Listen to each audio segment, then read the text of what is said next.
First of all, are you trying to say that Muslims are not supposed to be staying in India?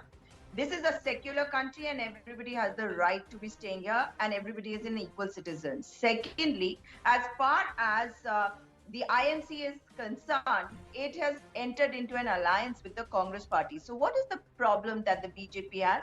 The BJP wants to polarize and communalize and condemn every Muslim. That is their agenda. Unless those Muslims are part of the Bharatiya Janata Party, there is something wrong with them and they should all go to Pakistan. That is what the BJP seems to want. When you talk about the Dharam Sansad, in that Dharam Sansad, there was and I don't want any justification, so I'm not saying it as a matter of justifying, but how dare anybody call for genocide of a particular community, more specifically the Muslims? And Mr. Zafar Islam is there on your panel today. I want to ask him, how is it that it is only Jitendra Tyagi, who was a Rizvi earlier, was arrested in that particular matter, and only after cognizance was taken by the Honorable Supreme Court and a report was called for by from the Uttarakhand government that the second arrest took place, and that was not also in this particular matter. The Uttarakhand government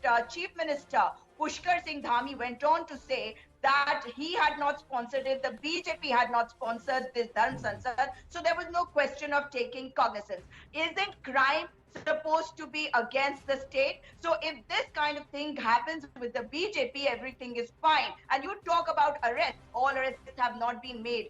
Mr. Narasimhan, I want you to know that there is one person in that Dharam Sansad who has been spewing hatred in Uttarakhand, but everybody has been ignoring him and he was part of this Dharam Sansad. Ensure that no matter which Muslim party, as long as it is going to help you politically, it's going to be all right. The other aspect is, ma'am, in this country, every citizen is an Indian. Every citizen is an Indian. The Citizenship Amendment Act 2019 had got nothing to do with an Indian citizen. And if you have not read that act, then you should not be sitting here and calling yourself somebody who is going to talk about the interest of the people. This is your country as much as it's my country, and that's why read the laws and what it stands for carefully. So you as a public figure has got no right to try and endorse something which is misinformation and endorse those people who are deliberately misleading and trying to create hatred among societies. That is exactly what I'm trying to tell you. And if you are so irked with the Dharam Sansad, just like I was, then you should be irked with Taqir Raza and also the Congress leadership for endorsing somebody like this who's a history cheater.